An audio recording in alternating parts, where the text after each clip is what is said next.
Go Pizza presents STP. The Steve Dangle Podcast with your hosts, Steve Dangle and Adam Wylde. Well, it is great to be back, and let me tell you how I know we're back before we introduce our guest. Oh, I thought we were just filming an intro for a best of. No, we're actually back. This is That'd real. Be so funny if we did that to only us. No, and to no one else. So we're back. It's nice to have everybody in the same room again.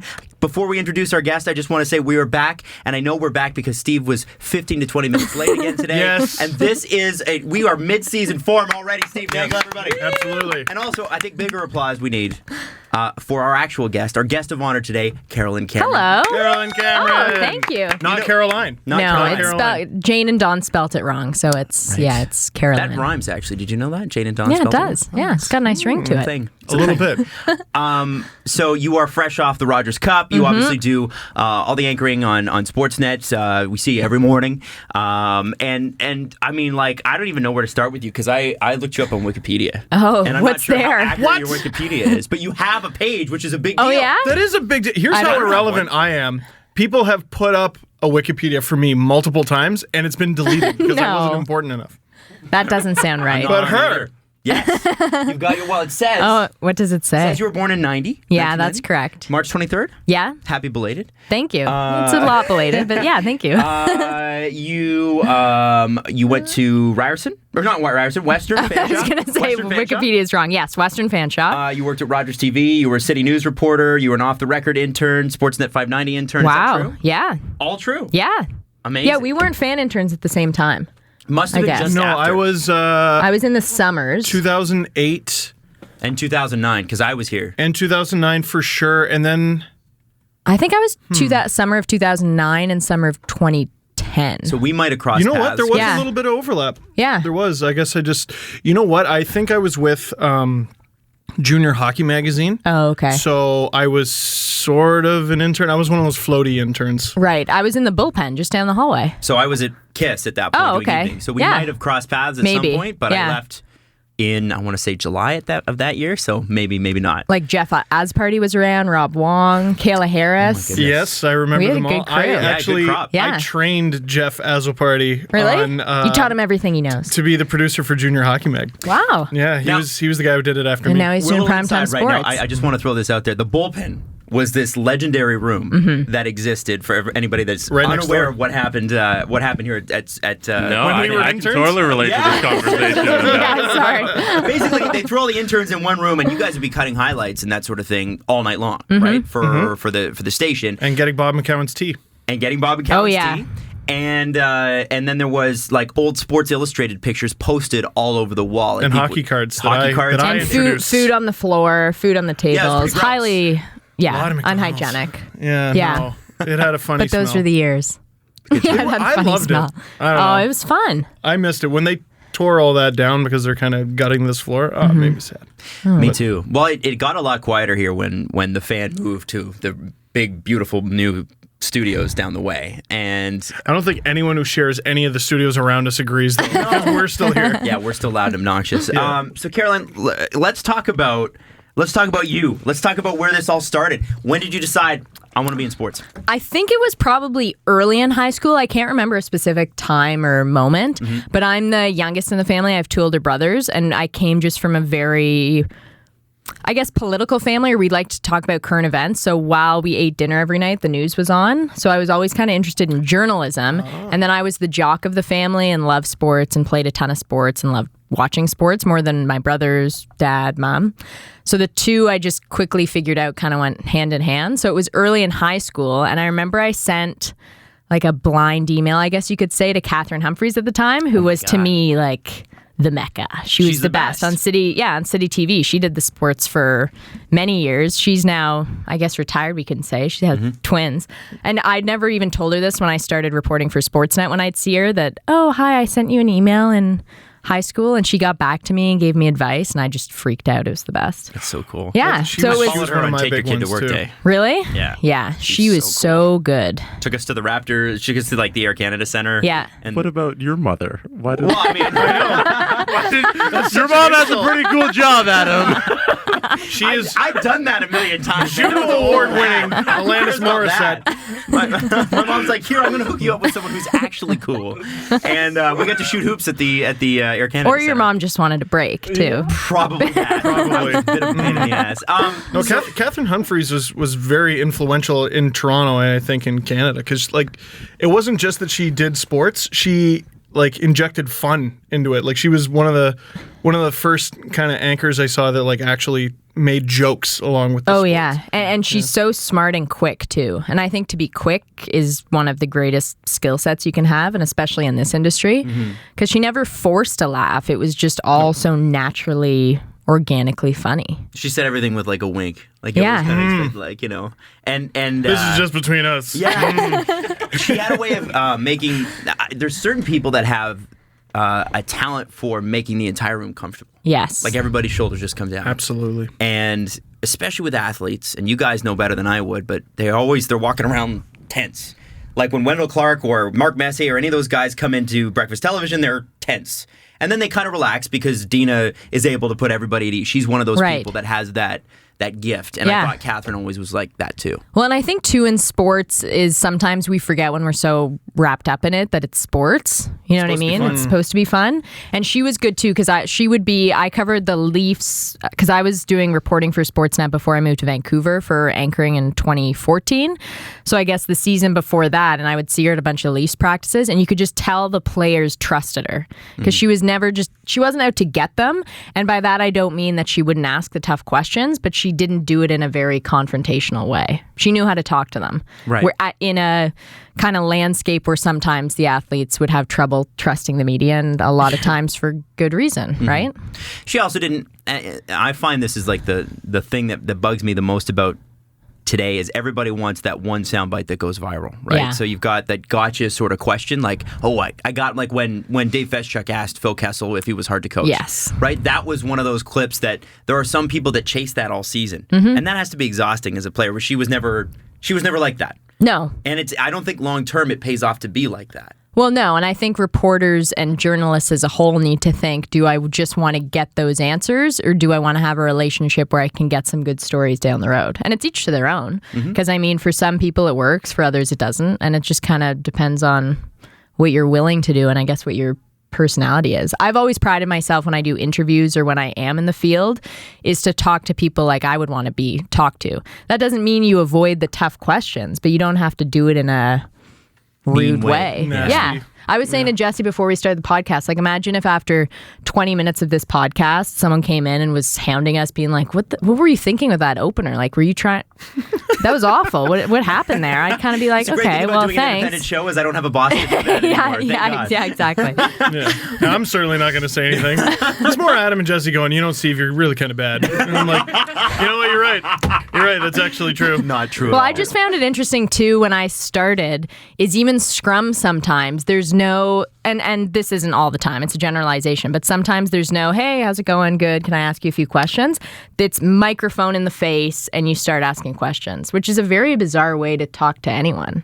Yeah, it's not human. You know, it's just You ever get someone who walks into the middle of the scrum and they're looking up the entire time? thinking. Like that? No, like not even thinking. Like as you're asking the question, like surely, like okay, I'm surrounded by people that are asking me questions. If the person on my left asks me something, I'm gonna look to my left. Right. But like they just kind of look up, and that's how they continue their answer. I don't know if that's like social anxiety or what. I think it's just I don't know, contempt for the scrum. Yeah, I think it's like anything. There's all kinds, right? Who was the first person do you remember, who did you scrum with first? Oh, that's a good question. Oh, actually, you know what? It was in university, and I don't know if it's still the case, because in London, the owner or part owner of what's now Budweiser, is it now Budweiser Gardens? Yeah, because it used to be Labatt. They might or still have ownership or relationship with the 76ers. So the 76ers came to town and did a preseason game in London. I can't remember if it was the Raptors or who it was. So that was my first time ever in a locker room.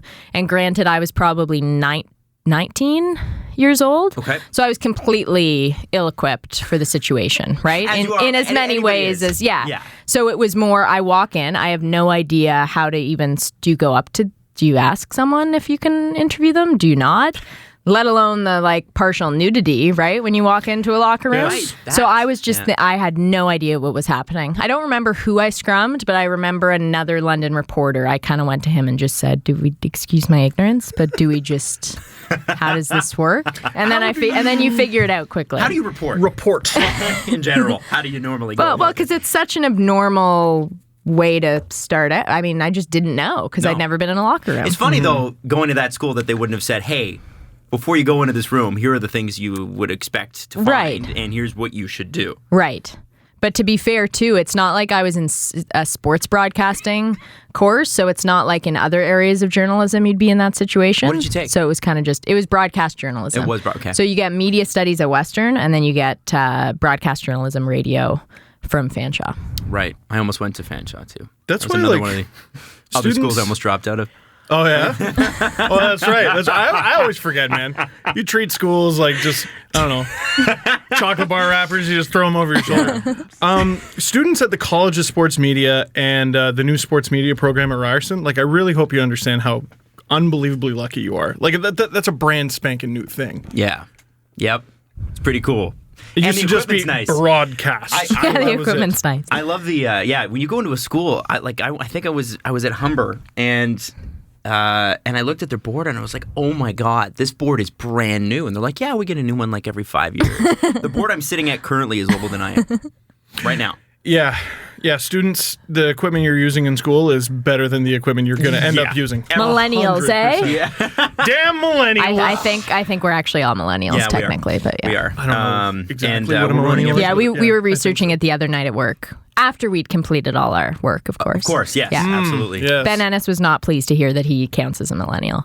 Yeah, well, how old is Ben? I forget how old he is, but I think a millennial starts in 81 or 82. Right. And What? now they've Yeah, changed that. That's according to Wikipedia, which could be wrong. They've just changed it. And now there's, what is it, Zennials? Oh, is that what it is now? Yeah, from 81 to like 85. It's the generation between Oh, Generation please. Z. That's just that age group creating that.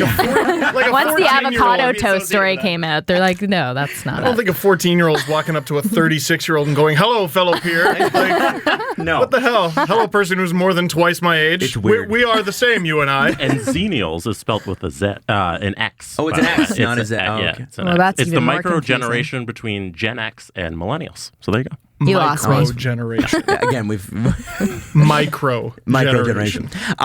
So upset. I bet a millennial came up with that term. So, Carolyn, so you're in high school. You're a jockey. Like, what sports did you play? What were your sports? Basketball was my main sport, Okay. and I played softball and soccer, and I played tennis in the summers. Holy smokes, so if you there were was one a of sport those, to eh? sign up for, Yeah. you played it. Yeah. So you oh did- yeah, you I just- loved it. Everything. Yeah, so basketball, so even growing up, we had a basketball net on our driveway, and my eldest brother's 7 years older, and my room overlooked the driveway. And I remember as a kid standing up, because even when I was probably about 5 or 6, standing up on my bed and I could look out the window, and he was playing with my dad, but it was past my bedtime, so I was never allowed to go out. And I was just like, this is not cool. And then I would always try and get better and better and better. And then when my parents wanted to repave the drive, or they were, instead of having a paved driveway, they wanted to just have gravel. Oh no. And I said, Absolutely I was not. probably 10 or 11, and I said, this is not going to do. Not Put your This- foot down. Yeah. Yeah. So they had to put like kind of brick at the top of the driveway. So it was a quarter brick and the rest gravel.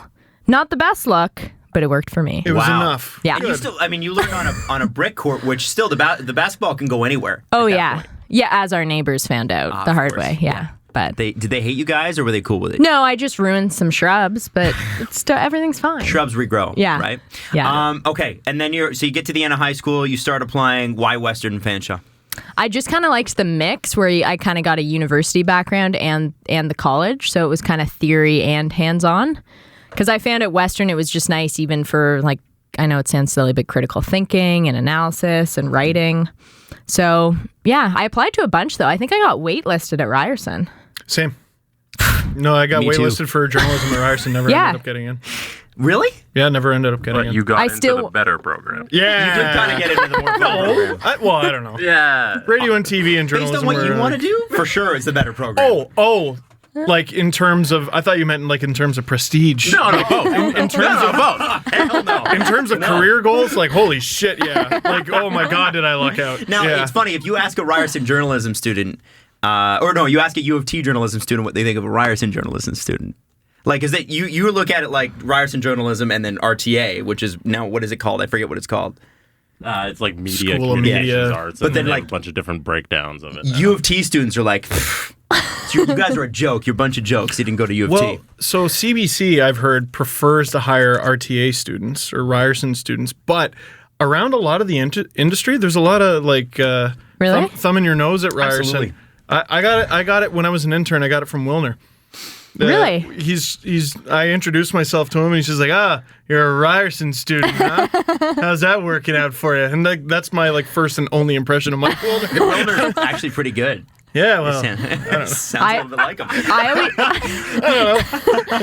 I always tell students too when they say, where should I go? I said, honestly, I don't think it matters that much. I loved where I went to school, but it depends on who you are as a person and your work ethic, right? And I tell students, you're all finishing with the same degree or diploma at different schools, so do something extra. Yeah. Because it's not going to, just because you go to a certain school doesn't mean you're going to get a job. Yeah, so just drop Or the the fuck job. out like I did. You know? Right? You're all graduating into the same catastrophe of an industry. Exactly. Don't worry about it. Yeah. So you get your first job, like, okay, so you obviously reported on things in London. How big, just so we know, just so nobody who's like, if you've never lived in London, just how big are the nights there? Oh, they're massive. Yeah, it's like live or die by the nights. And they've been so good for so long, too, so that it's always just been really easy. But that's a hockey town. I mean, it's split between Red Wings fans and Leafs fans, and then everyone's a Knights fan. Because it's like weirdly in the middle Because there. geographically, yeah. Right. And also the Leafs sucked for a very long time. Yes, I would yeah. imagine that changes in the next little bit. I imagine it'd be Well, more Leaf especially with fans. Marner and Kadri, right? As Yeah. former Knights. Yeah. Former Knights, Mark Hunter. Yep. Did you, who did you interview there that went on into the NHL? Do you remember? Oh, that's a good question. I don't really remember. It was during Kadri was there right when I started. I think I interviewed him. Isn't it bad that I don't remember? I think I interviewed him in After a school. while, you do so many that they Yeah. kind of blur. Yeah. Right? So it's kind of a tough question. I know. Would you have gotten like the tail end of Tavares or Del Zotto? No, they were already going on to the NHL. So it they were was the next drafted year. in that. Yeah. Yeah. I think that might have been one of their off years because they basically sold the farm to get Tavares. Of course. Yeah. Yeah. Did you feel like, okay, so like having that perspective, they always talk about those kids, like there's a reputation from some of those guys that come out of London, like they know that they're superstars or feel like they're superstars. Right. Do you feel like that's the case? Is that reputation deserved? And I guess secondly, is it a healthy environment for a 16-year-old to step into? Yeah, I'm trying to think back because when I was in London and you're kind of going out to the bars and you're a student, there was no... I don't remember anyone ever saying like, oh, I saw so-and-so out or I see them out and about in the city. I mean, it wasn't, I know they're also underage, but there's no like, we're, always matters, no, but there was no kind of hierarchy in the city for like a young generation. Of course, this was when social media was just beginning. So maybe that has something to say to it. But I think they're kind of brought up the right way within the Knights organization. They know how to do things. They know how to win, and they know how to kind of create champions. I think, though, it is tough, and we kind of saw it with Kadri. I think it's tough when you're going from there, and you're from London, and then you're moving on to the Leafs. Yeah. You know what I mean? Because then it's just like you go from big to bigger pretty quickly. But he had to stop at the, what is it, 3,000 a night Marlies in between. Yeah. Back when Yep. no one No cared one about went. them. Like, No. it's still a miracle to me that Nazem Kadri's still a Leaf. Like just given the path that he had to take. How many Yeah. times he could have been traded and it just fell Yeah. through for the wrong reasons? Yeah, it's nuts, eh? Luongo was this close to being a Leaf. And it was Kadri and... thousands pick of rumors. Remember Yeah. Cody away. Hodgson? Yes. He was supposed to be a Leaf every 5 minutes. Yeah. Yeah. Right. For Kadri. Can you imagine they made that deal now? Oh my God. Scary. Rebuild would have been longer for sure. So then, okay, so you deal in that, and then what's your first job out of school? So in my final year of university, so I interned at the Fan for 2 summers, and I started writing a tennis blog. I think it was the first or second summer because it was well before Jeannie and Milos. And I remember asking Doug Fairway, who used to be in charge of the Fan, I said, can I just write this? Because And he's like, yeah, do whatever you want, because they didn't care. It's free content and no one was probably reading it anyway, right? Because no offense, but tennis in Canada at the time was not what it is now. No. And so I was doing that and I was continuing that in university. And then they started having me when kind of Milos in 2011 was doing well. They had me like do hits on the fan. So late at night where I'd go on and hits as in go on the radio and just talk about tennis. So then I found out it was someone at the fan told me that they were having these auditions, but no one knew exactly what it was for at Sportsnet, but they knew it was for Sportsnet. They were actually kind of using a casting agency. Okay. So I went out for those in my final year of university, and it was, I think the first one was in November, and I thought, okay, I think that I did okay. And then I heard nothing back, and then they came back and said, okay, we'd like to bring you back. And I actually remember it was during exams, and I said to my mom, I was in London, I called her, I said, I don't know if it's like realistically, I'm not going to get whatever job this is because I'm in school. And I'm so busy. Maybe I just should. I don't even know if it's worth it. And she said, no, you should go. It's, if nothing else, it's a great experience. Oh my gosh, thank goodness. Can you imagine? Yeah. What an idiot. So what did that job turn into? So yeah, by the third audition, it turned into sports updates for City News Channel, which was brand new. Yeah, I remember that. Which was the perfect, and I started around the same time as Sean McKenzie. He and I were both doing it. And it was just the perfect entry. I mean, getting a job in Toronto out of school is very rare, but it was part-time, but it was, at the start I didn't produce them, but then just a couple months in I did. So it's 2 3-minute updates twice an hour for 9 hours. So the reps that you're getting, that's a lot. And there's no teleprompter or anything because the camera was in the newsroom. So you're just doing it. You're distracted. It was so good. So I did that for, I guess, 2 years. But by the end of the first year, they started having me do some reporting in the field, and that's when I would do some Leafs and Raptors. And then when Martine Geyer went on mat leave, they had me kind of fill in at the desk. And my boss at the time told me, this was probably in September, he said, we're not going to have you as an anchor, you're just filling in. I said, yeah, that's fine. We want you as a reporter. Sure, and totally. And then 2 months later, yeah, we want you to move to Vancouver to be the full-time Sportsnet Central morning host with James Zabalski. I was like, I thought I wasn't going to be an anchor. They're like, yeah, no, we think it would be good. Wow, so this is... Wow, that happened really So quick. I started... That wasn't that long ago at all. No, so I started doing the City Hits in April 2012, and then I moved to Vancouver in March 2014.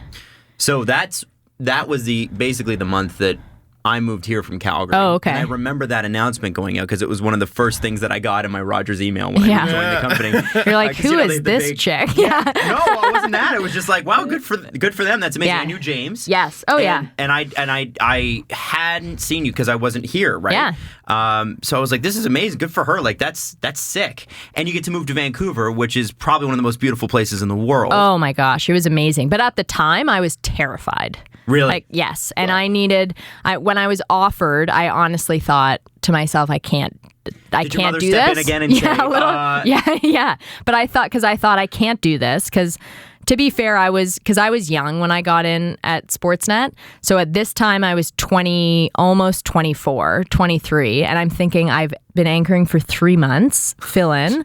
I can't. And I was worried, and I'm moving across the country and I know no one there. I'm thinking this is an awful idea and this could go horribly wrong, which I guess it could have, but luckily it didn't. But I was just nervous because you're doing a lot of, the reason people say don't and why you can't usually start in Toronto is you want to make your mistakes when not a ton of people are watching. And I was just thinking I'm going to be learning and growing on air while everybody's watching. Mm-hmm. But luckily, so far, it's worked out. Yeah, so you went to the tiny little market of Vancouver. Yeah. Well, and it was a national show, too, right? Oh, so, jeez. it was right. just... only 25 to 30 million people had cable and could have watched at that time, right? So, but it went and it was kind of just... We called ourselves the Island of Misfit Toys because there were only 4 of us out there doing the show and a couple people who worked on the teleprompter. So and the whole show was produced out of Toronto. So we had a 2-second delay too. So when you're reading highlights, everything's delayed, but then you learn to just speak 2 seconds ahead of yourself. Oh, okay. So this is it was kind of like doing a remote every night. Okay, so I've done it is really hard, by the way, to do sports highlights unless if there's you're in a any rhythm. delay. Yeah. Absolutely. I've had to do them on BT and they're really hard. Yeah. So tell me how that works. So you're seeing the monitor, obviously, right? Yes. So tell me, how are you ahead of the monitor or are you behind it? So it looks fine, but you can hear in your ear how it's actually playing. So you're hearing yourself back in your ear? No, you can hear the music that they'll play, but you'll also hear the sound of the highlights. Because when you're watching it on Sportsnet Central, you may not notice, but you can still hear the call, but there's music over top. So you just train yourself where, okay, I can hear in my ear where it is and how the shot's going off.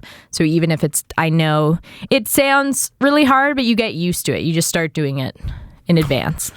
Man. But then when I just turned 24 when we started. But see, That's unbelievable. but having to do that. But Oh my see, God. but it's what you do on remotes. Like Rogers Cup, there's a delay. Sure.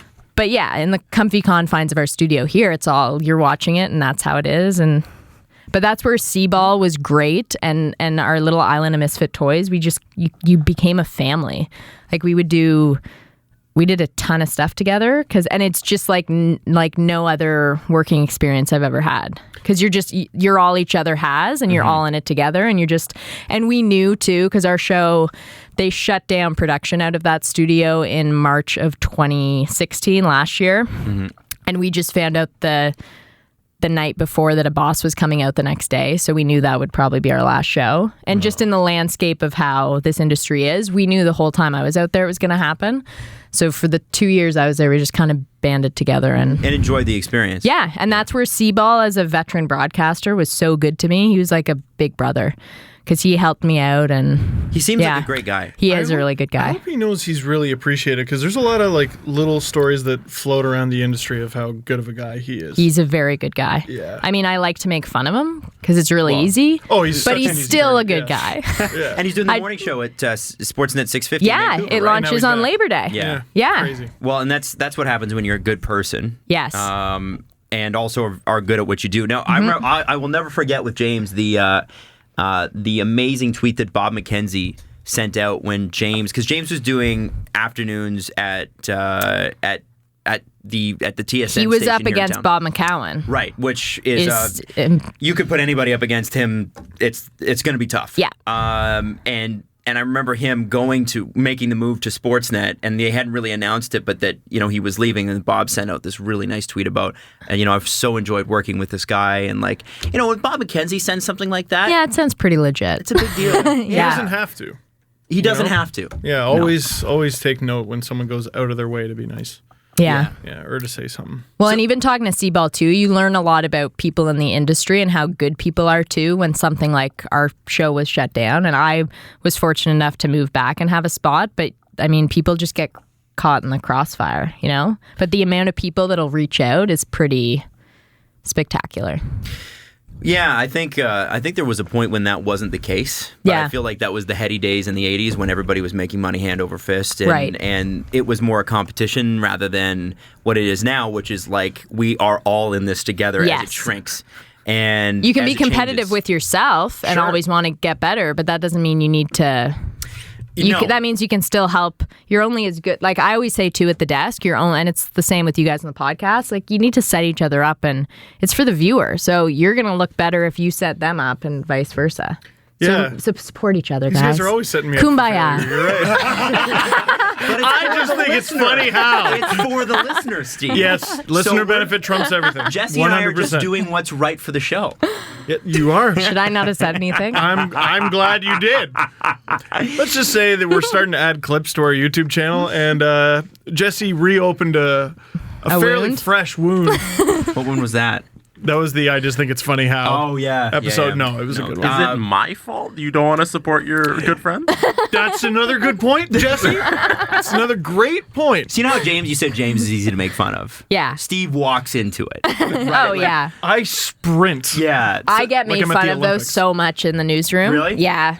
But I just, again, like as a younger sister of two older brothers, it's just you grow up where you can't say anything without getting them. But I think it's good. I think for me, teasing, if I make fun of you, it means I'm good friends with you and like you. Yeah, I would hope so. Yeah. Yeah, you've got it. I want to rewind just a little bit. Do you remember your first hit on City News Channel when the lights went up? There's no prompter to hold you up, right? Like, Yes. Because that is a big deal. When those... I don't care what anyone says. It doesn't matter how much practice you get. When you are alone and you are carrying a segment and there's no prompter to back you up, it's terrifying. Yes, I remember my first city hit because I honestly thought I was going to black out. And again, you're standing on this stool in the middle of coworkers. So first of all, these are coworkers I do not know. And I'm thinking, oh my gosh, they're going to be listening. And I don't know what I'm going to say. And I just, And so my heart, I remember, was just pounding. And I was freaking out. And then once you get through it and you realize, oh my gosh, look, I'm still alive. Everything's fine. Then you just keep going. I remember the first... do it again in 15 minutes. Yeah, exactly. Yeah, I remember wait. the first time, too, I did Sportsnet Central. I get nervous. And anytime I do something new, I get really nervous. And my heart was just pounding a mile a minute. And I remember my first post-J show, which was still only, it was on a weekend and I was just doing it by myself. And that's when, and you can't do this, that's when you think of the viewers and you think of numbers. And I just thought, do not screw this up. And I remember about 10 minutes before air, I thought, I'm not going to be able to do this. And then it was fine.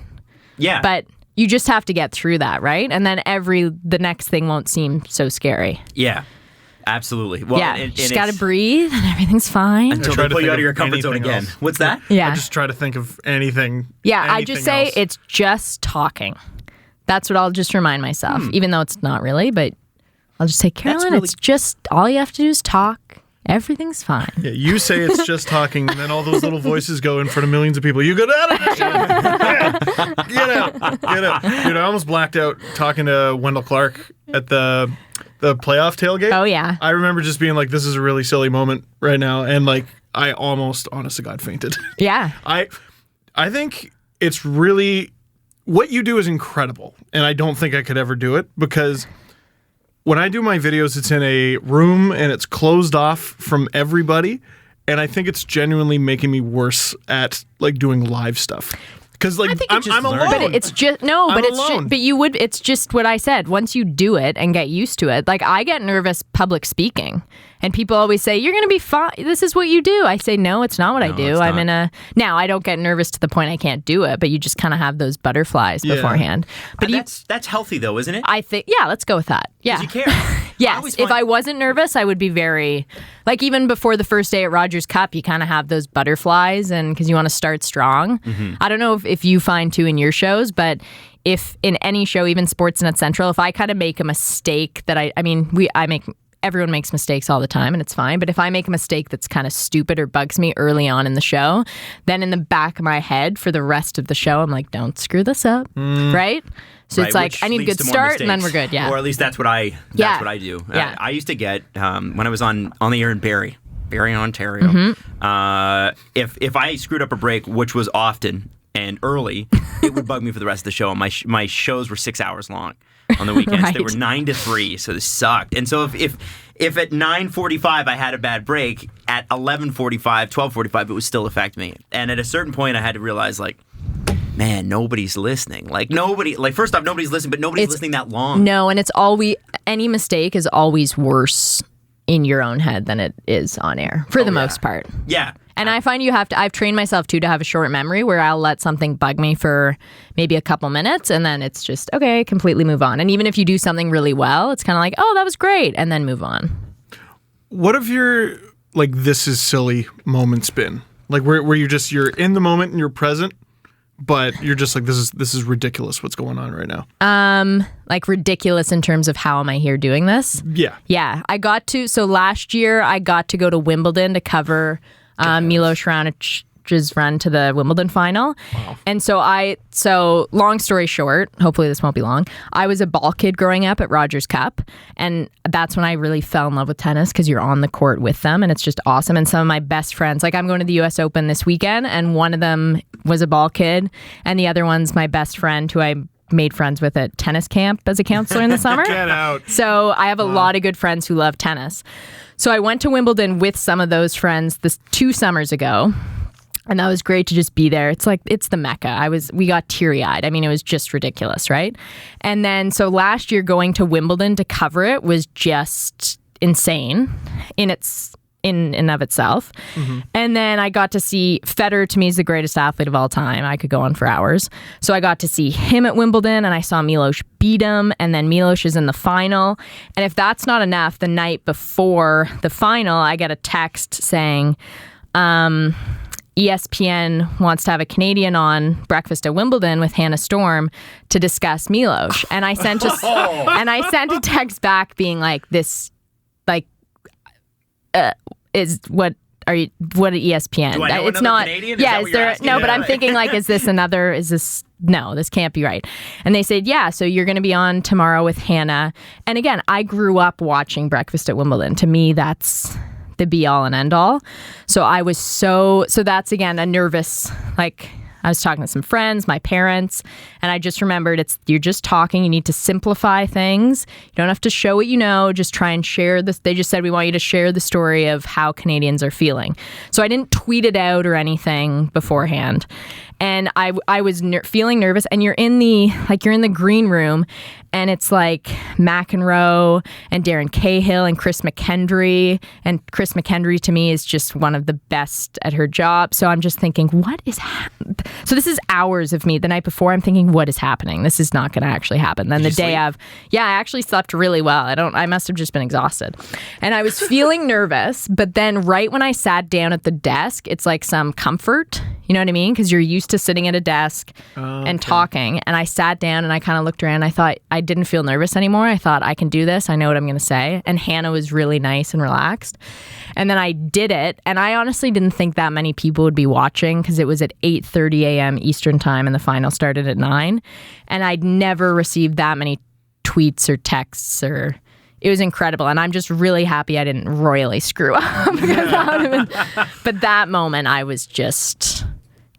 It was nuts. Unbelievable. That's and like I almost, your like coach's corner, like hockey night in Canada. I couldn't believe it. That was just really fun. That is so cool. Yeah, and still now I get goosebumps from that. Yeah, that and still now I kind of think back when I was watching Wimbledon this summer. I was kind of thinking, did that happen? How did that happen? Oh, I was there. Yeah, so that was fun. That was really cool. Did you notice like a huge difference between the crowd at the Rogers Cup and a crowd at Wimbledon? This year, I mean, Wimbledon's massive just because it's a Grand Slam, so you have the men and the women, and it's just physically bigger. But I was in Montreal at the Rogers Cup this year where they set the attendance record for most people at a one-week tournament at a Masters 1000. It was insane in Montreal. And I think it's in part because Federer was there, a big part, but also just because Dennis had such a run. But the stadium there, it's almost like you're on top of each other. It's just a really good setup. It's not really rectangular. It's not a circle. It's just kind of, Federer said, and I don't know if he says this other places, he said it's his favorite center court other than Wimbledon. Wow. And people are dancing at changeovers, and it was packed. And Montreal's so great, right? Yeah. They're there to have a good time. Yes. So that crowd, because I've been to Indian Wells and Miami, and I was really, really impressed with the Canadian tennis fans because they're hardcore fans too. I mean, they're on other courts watching. Like the crowd for Gasquet, Zverev was massive. And I mean, Gasquet's a Frenchman and a lot of people were behind him, and Zverev's Zverev. But even the outside courts, it was packed. Yeah. I wanted to ask you because, I know you cover the sport a lot more in depth than I even could even hope to pay attention to it. But there's a couple questions. First off, is it Shapovalov or is it Shapovalov? No, Shapovalov. It is Shapovalov. Well done. Good. I was saying it right because we were trying to figure it out on BT, and then Arash said it one way one day, and then really? And then another way the next day. It's Shapovalov. Shapovalov. Okay. Yes. And the other thing is, so when Jeannie Bouchard was in, and I know that you interviewed her on Sportsnet. Yes. 590. Yep.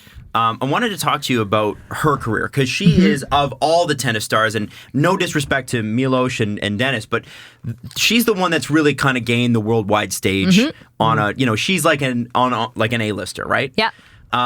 She's had really great moments and she's had really tough moments, and it seems like she's in a really tough spell right now.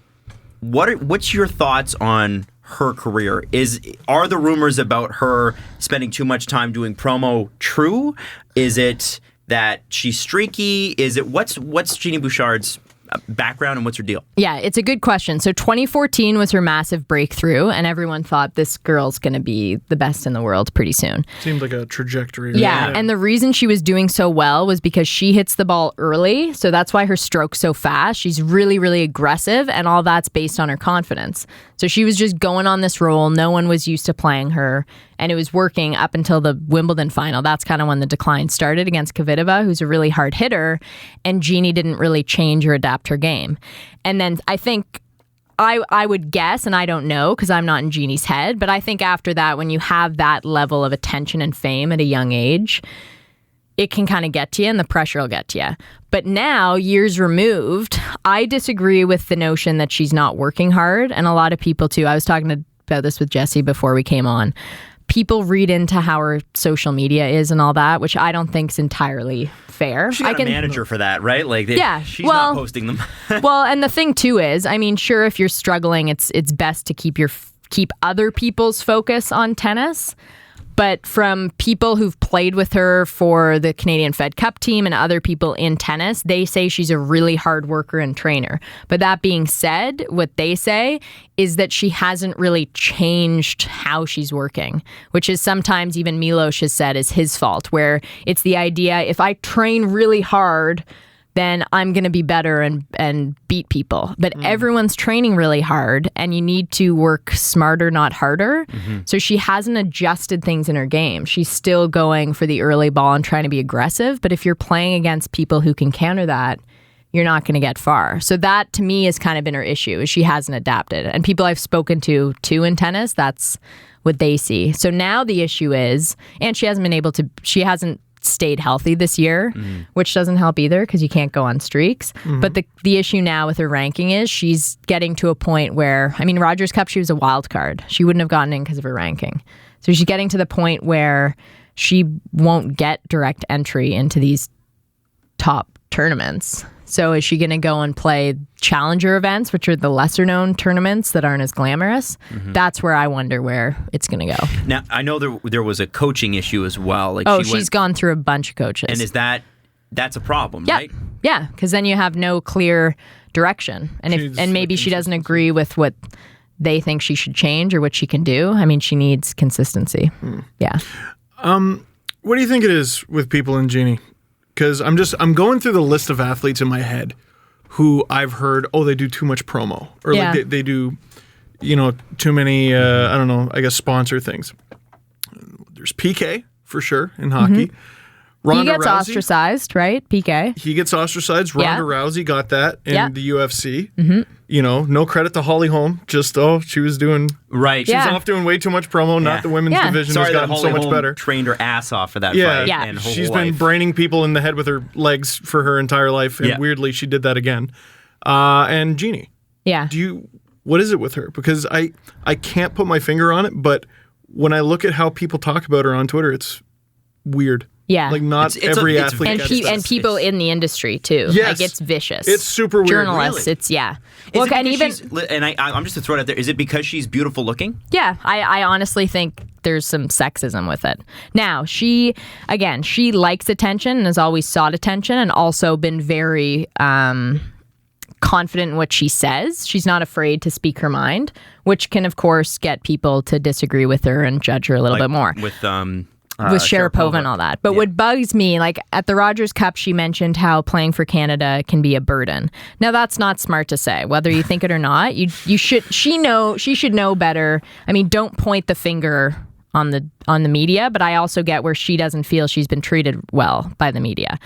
But what bothered me after that was there were articles saying that she's just another pretty face on the women's tour. And I'm thinking if Milos or anyone else kind of fell back. I mean, she's still a top 100 player. Would you say so-and-so is just a pretty face? Are you saying that about other female tennis? Stuff like that bugs me because then that's where it's not about the tennis anymore. No. The best athletes in all sports do the most promo. Like, this isn't strange. Yeah. That's why she's marketable. I mean, when people say she's marketable, that's what they're talking about. John Tavares endorses Vita coconut water. Coconut water. Yeah. Like what is it, Sidney Crosby and Dempster's? Yeah, Americans don't believe me. Sidney Crosby is sponsored by bread in Canada. Do you understand? That's so Canadian. Bread. You can get Sidney Crosby. Well, you used to be able to get Sidney Crosby hockey cards in bread. Yeah. He's huge. But no one says Sidney Crosby's doing too much promo. No, and when but he's also doing really well. Right, but when So it's only when they're doing well. When Ovechkin was struggling, it was never about how Ovechkin looked. It was always Thank about you. That's what I mean. Well, maybe his career is going down the toilet, and he's like laughing at them like, I'm going to score 50 goals on you right now. Right. But because people compare Jeannie to Kornikova, and people say Kornikova didn't do anything. She was just a pretty face. That's what 10th people ranked in say. the world. Thank you. It's you know what I mean? You're not saying this about other players. You're saying this about the ones that get the most attention, and a lot of that attention's based on their looks, which just is messed up. But that's just how it is in professional sports, in a large part for women. That's How's just that been for you? unfortunately how it is. In our business, it bothers me because I think, television is vain in a way where it does matter how we look and how we're dressed and how we present ourselves. So for me, it's always been, I don't want that to be the focus. I want to be a good broadcaster, and I don't want to bring any more attention to things that I can't control, which is my appearance. Because you get things on Twitter, nice or not nice, but to me, it's, I don't know you, so that's not that. But you know what I mean? That's not going to affect my confidence. Do you want to talk about Collingwood? oh man, Do you want to? Why not? okay, It's your story to tell. okay. Only under the, and I don't want to distract from you, Carolyn. 'Cause No. you're the guest here. No, but it's a relatable experience. Yeah. You're on TV, right? I want to tell this story, but I want to preface it by saying that this person is not a bad person, Yeah. and I do not want them demonized. Okay. Okay? Yeah. We clear? Everybody listening clear? Good? Good classes in on. Okay, so what happened was we were with Sleeman. They have their Railside Session Ale stuff that they are promoting, and we took a bunch of listeners up to Collingwood. We did a boat tour. We took really goofy planted photos on the boat. We went out for pizza. Like, it was terrible. Those photos were so terrible, but so great. I love them. And had an amazing time with these people. Like, I'm so glad every time we hang out with our own listeners, I'm like, damn. Oh, they're the best. They're like, everybody's rad. It's awesome. But we go to a bar, and of course now we're outside of just the listeners, right? Everybody's there. There's an Irish pub, and I forget what it's called, but it's right in that Blue Mountain circle there. And you're at a bar, so everything's kind of more relaxed. Yeah. You're friends, right? Yeah. Speak your mind. And I'm sure that you've seen, and I'm sure you've had this happen if you're at a bar or something like that, and I'm not sure how many bars you frequent, but Yeah. Somebody grabs you and goes, hey, I know you from. Right? Sure. So I'm walking to the bathroom. I already have to pee. Right? Like, naturally, I've been drinking beer all day. I got to go really badly. So imagine that you're in that headspace and somebody grabs your shoulder. And I turn around and it's a guy about my age. Good looking dude. And he says, I know you. You're Adam from Breakfast Television. And that was surprising. Somebody under the age of 35 recognized me from Breakfast Television. And he said, I watch you every morning. And I said, thank you so much. That's really great. Yeah. And, you know, we talk back and forth. I find out he's a firefighter in Mississauga. He told me what pump he was at. And I said, well, that's amazing. Like, you know, I almost was a firefighter. Like, if broadcasting hadn't worked out, that's what I probably would have done. And he's like, oh, that's really, really cool. He's like, yeah, you know, he's like, when I watch you, I feel like I'm watching a friend. And I said, that is the best compliment you can pay me. And then he, and this is where the train falls off the rails. He grabbed my belly with his thumb and his index finger, and he said, but this has to go, though. Yeah. And it was like, I'm sorry I'm laughing, but the balls. the kind of balls that only liquor can give you. But what I find fascinating is, I'm sorry that happened to you, by the way. No, it's okay. I don't need it. So. No, but even the fact that someone like touches you is offside, let alone what he's saying. But I find it fascinating, and we were talking about this at work the other day, is that for some reason when you're on TV, people and TV, radio, people think that they know you. Even though they don't, and they feel like, I'll have people say, "Oh, I love watching you. I hate when you wear that dress, or like you look smaller in real life." And how does this? But they think they're kind of being a helpful, nice friend, and it's just. My mom used to get, very, "You're prettier in person." Yeah. Which they think is a compliment but it's not It's because not. you're saying, It's but a you have shitty to thing be to say. very Yeah. nice, right? And you just say, Thank like, how you, did yeah. you react though? Because Well, you so- must have been. So it was kind of like after you pick Adam's your job a very off the nice floor, person. I said, I honestly explained it to him because you know what? I have put on weight in the last 2 years, and that is because and we were talking about this before the show started today. I'm working 3 different jobs. So I'm doing this. This I consider a job. It is a job. It's a small business. We're doing breakfast television, and I've got the radio show. So there's some days where I start at 4 a.m. and I'm not done till 7 p.m. Mm-hmm. And at a certain point, you got to sleep, right? What's this guy say? What's his expression Well, when you're he just didn't- like, you don't know me? Well, I didn't. I said I was super kind about it. I was like super calm too. Like, because what am I going to do? Yell at him? No, exactly. And I that's said, not going to "Listen, help man, anyone. I got this radio show in the afternoon. He's like, oh, I didn't know that. And I said, so I'm usually exhausted. So yeah, recently I've been skipping the gym a little bit more than I normally would. And I'm really tired. And when you're tired, you eat more. And I I said, can't believe so I you put gave on him an weight. explanation. I know. I don't. Meanwhile, don't forget, he really has to go to the washroom. Yeah, I know. It's me. So anyway, I'm like, anyway, dude, I'll see you later. And I went down to the bathroom and I came back up. And the reason I'm continuing the story is this. And this is this guy again. Do not demonize this No. person. He came up to me, put his arm around me, and he said, "Listen, man, I'm so sorry." Oh, that's About nice. 15 minutes later, he's Yeah. like, "I don't want you to think you're fat." And he's like, he said, I said the wrong thing, and that happens. Yeah. And so that's why I tell that story. Not a bad person. He Right. just misspoke. Yes. Right. And again, it's this thing where people, and he paid you the highest compliment where I feel like I'm seeing a friend on TV. Right. So then they think in person, I know you, so I can say anything. Right. Again, we talk about it at work all the time when there's just, we have something in our day, something similar, and we come in and it's like, can you get over this? But then it's kind of like, okay, well, I mean, I get it. We get it. It's just it's very bizarre. And I find too at bars too, when people are drinking and they'll come up to you and it's like just social norms go out the window. So you have to be very good at, be nice and then, but you also have to. And at a certain point, I think some move people on. would give you the license not to be nice, but I always Yeah. feel like people have the best intentions. Yes. Right? Yeah. Always. Every single time. I've never once had like someone with bad intentions. Right. In person. Right. And you know what? We put on fucking weight from time to time, right? Holy fucking shit.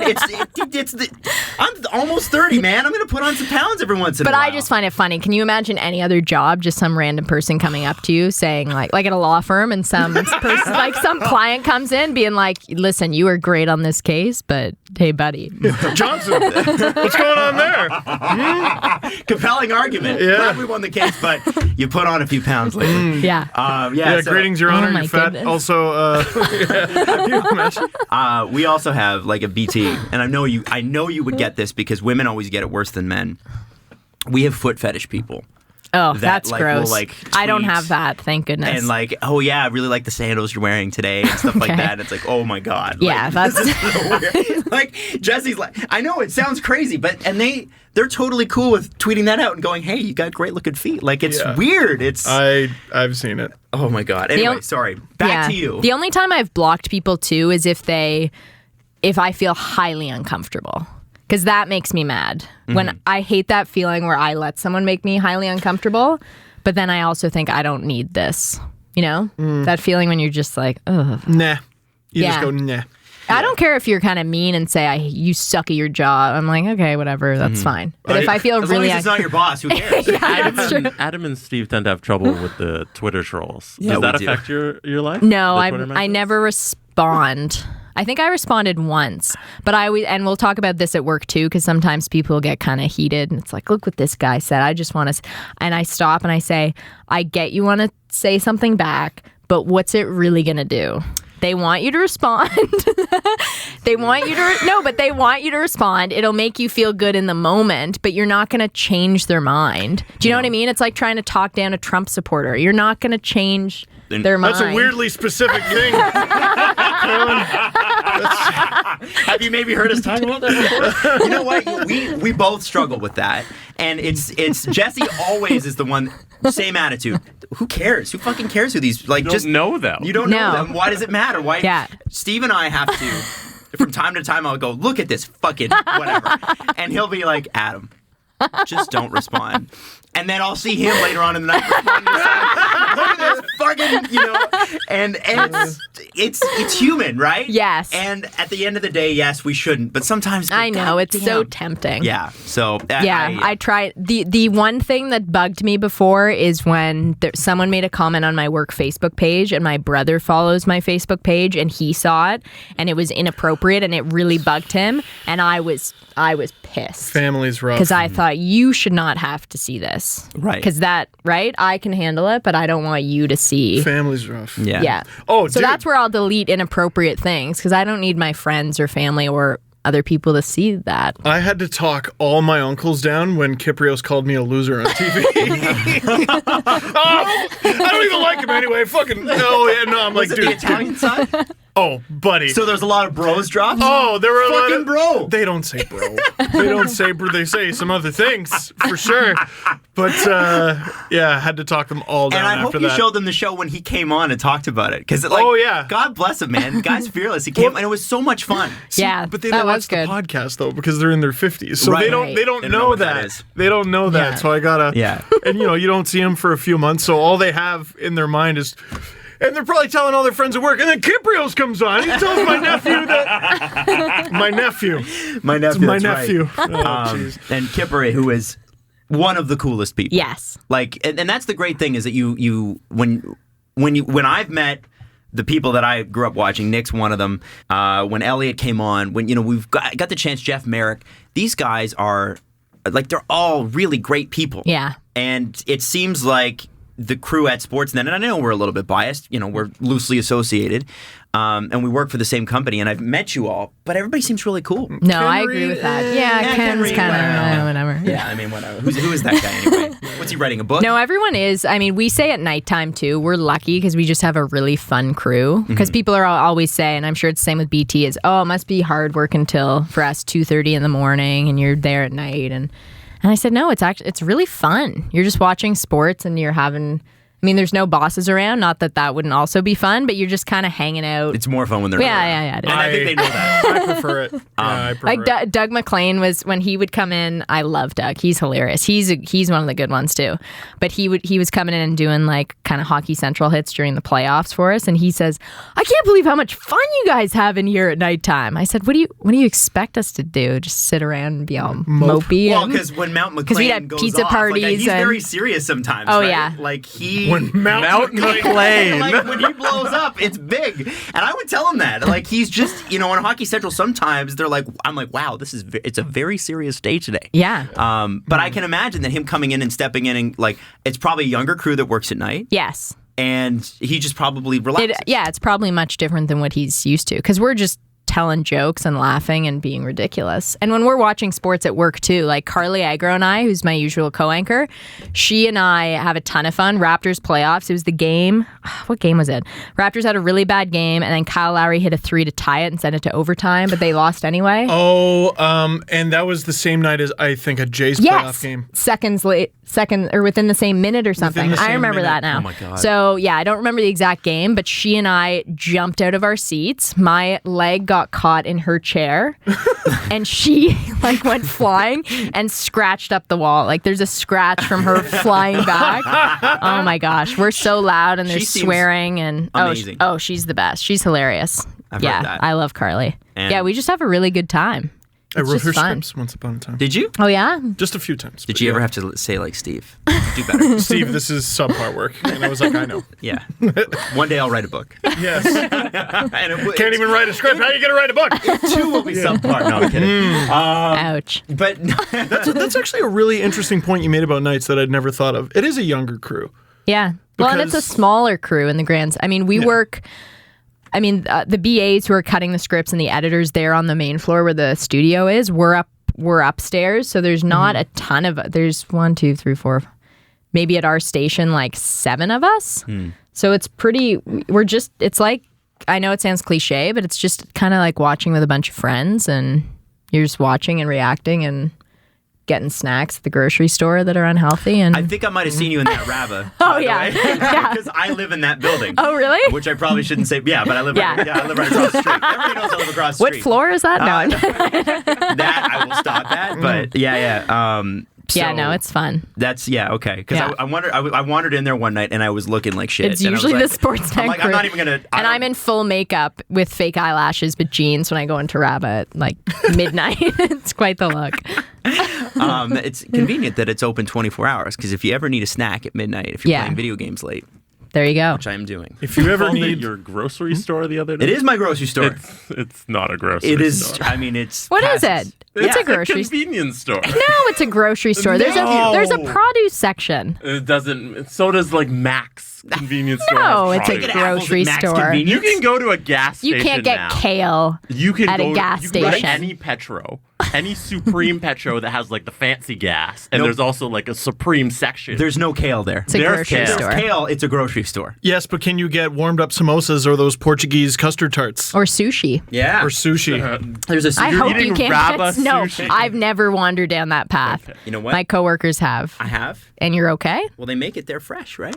There's a bar. Are you convincing yourself or Listen, there's a lot of There's things actually a lot of tapenaki self-delusion in the going on. back. It's really high class. You'd be surprised. If you ever went in there with an open mind, you might know this, but I guess you don't. So So now that we kind of stopped at March 2016, you come back to Toronto, and they tell you, hey, we've still got a spot for you. There obviously were cutbacks, and I mean, I don't think it's any secret that the entire industry, not just sports, everybody is going through an enormous change Yes. right now. So you find out there's a spot for you, and you're coming back home. Are you excited? Yeah, that day was quite bizarre. It was I would still say more bitter than bittersweet because everyone I worked with in Vancouver was let go. And I was moving back to Toronto in 3 weeks. So there was just a lot going on. But I was grateful to still have a job. And again, I had a good relationship with everyone I worked with. So we kind of had our goodbye party and goodbye dinner. But yeah, I was excited to come back. I was kind of, again, when you're kind of working in Vancouver and you're really separate from everyone for 2 years, it was, even though I'd worked in Toronto, it was kind of stepping into a different office than I'd left. I get it. So I was kind of nervous for that. And I'd be doing more live TV, which I was really excited about because the morning show out west, we taped it. So I was probably a little bit nervous to go back to live TV, but that was kind of just silly nerves because once you do a show, you're fine.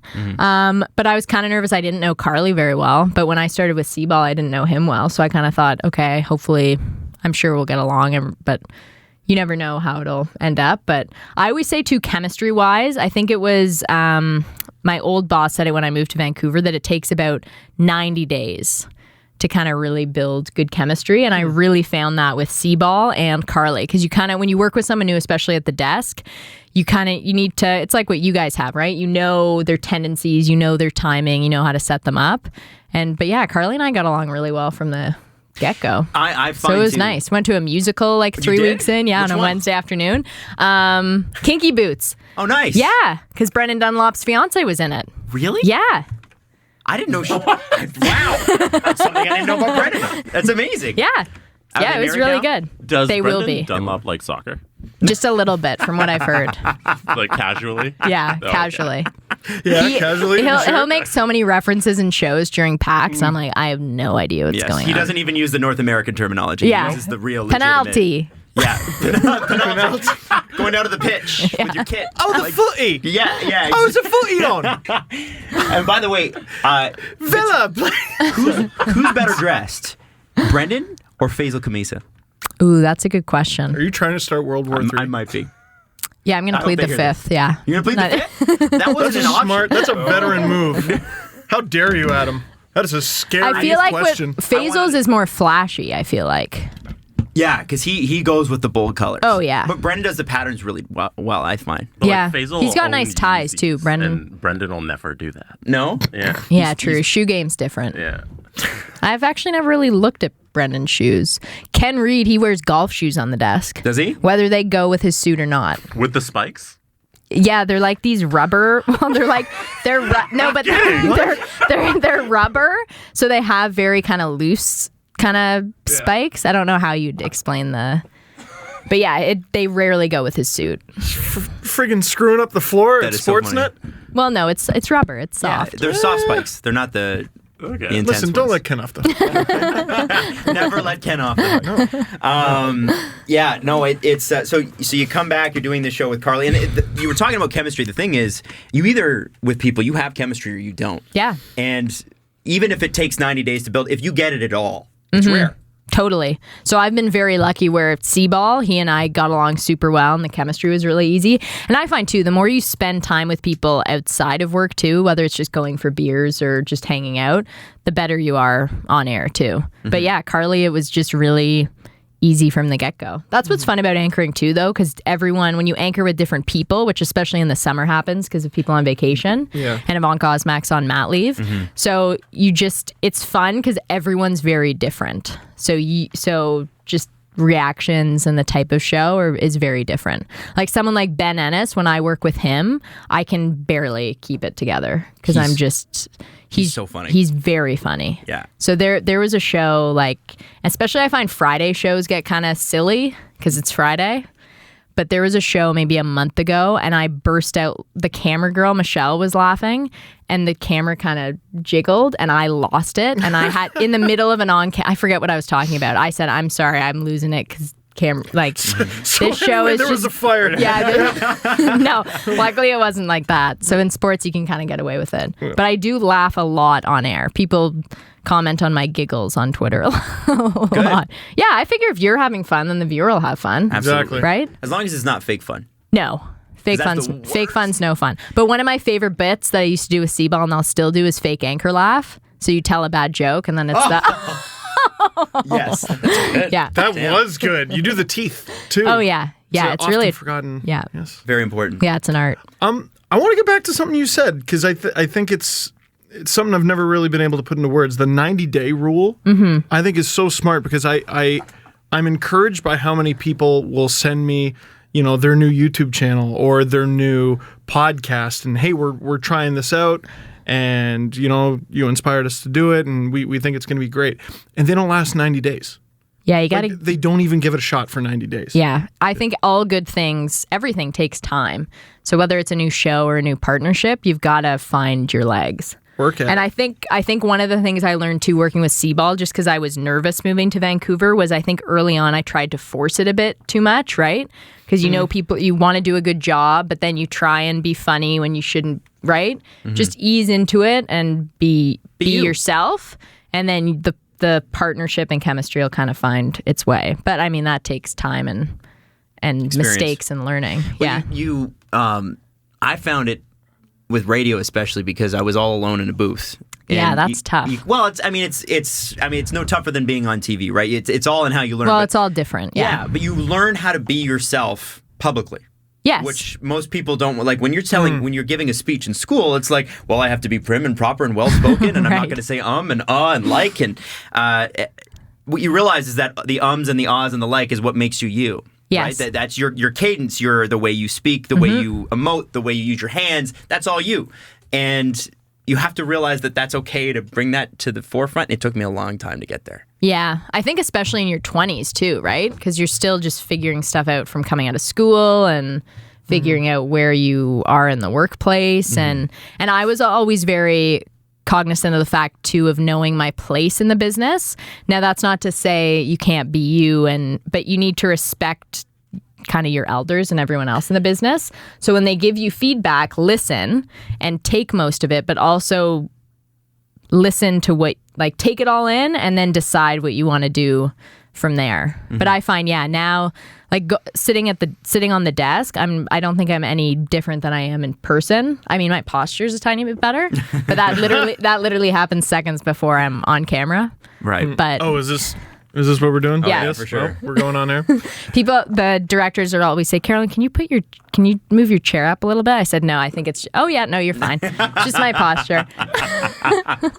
That's a weird juggling act, eh? You want to take as much advice as you can because you want to get better, but it's not all perfect. Not always, no. No, but it's like, I find too, I watch a lot of TV. Like I love watching live TV, even talk shows, because I find you can kind of you can see how people react to different things, see their body language. It's about observing and learning and knowing what you would do and what you wouldn't do is just as important too. And it's all still work in progress. Like if you Always. think you're done learning, then you're probably not very good at your job. You won't be there long. Have you ever had the I don't think you're going to make it moment? And not within yourself, because I think everybody has that. Right. Has anybody ever said, I don't think you have it? No, but I did have an instance. So Doug McLean always, and he still firmly believes I'm from the East Coast because he thinks I have a maritime accent. I said, no, I'm from Etobicoke. I have an Etobicoke accent. So my voice, and this will probably sound silly, but it was very nasally. It still can be, but it was nasally before I moved to Vancouver.